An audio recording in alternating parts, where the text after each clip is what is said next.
အားလုံးပဲမင်္ဂလာပါဒီနေ့မှာတော့ဖူတို့ကမုတ်လက်ကောက်လေးကြော်စားမှာဖြစ်ပါတယ်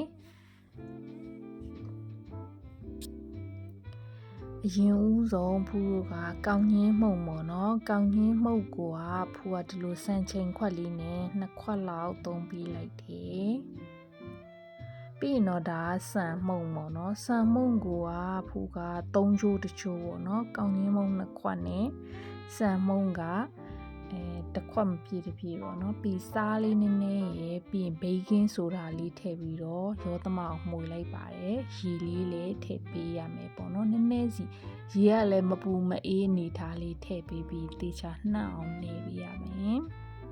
အကယ်၍ပေါ့နော်ကိုကဆန်မုံအရမ်းများသွားတယ်ဆိုရင်ကြတော့ဒီမုတ်ကပျော့ပြောင်းပြောင်းမဖြစ်ဖ ೇನೆ မမာကြီးဖြစ်မှာပေါ့နော်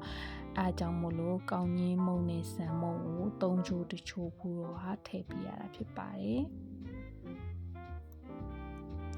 ပြီးတော့ဒါလေးကတော့ထညက်ရည်ပေါ့နော်အရင်တော့မသိတဲ့ခါကျတော့ထညက်ရည်ကြိုတယ်ပေါ့နော်အချိန်ကုန်တယ်အလုရှုပ်တယ်အဲဆိုဒါလေးကကြတော့အရန်ထညက်ရည်နဲ့တပုံစံနဲ့ပဲပေါ့နော်ဆိုဖူကဒါလေးကိုပဲသုံးပေးလိုက်ပါတယ်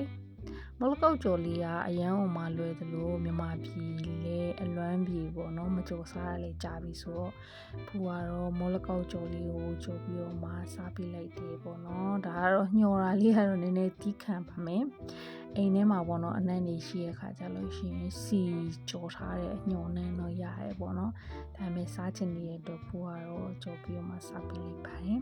ပြီးရင်တော့မနက်စာနေနဲ့ကော်ဖီလေးနဲ့တွဲဖက်ပြီးတော့မှစားပေးမယ်ဆိုရင်ကိုကရှေ့ကောင်းပါတော့ဆိုတော့ဖူရဲ့ vlog လေးကိုဆုံးထိရှုပေးလို့ကျေးဇူးများတင်ပါတယ်တတာ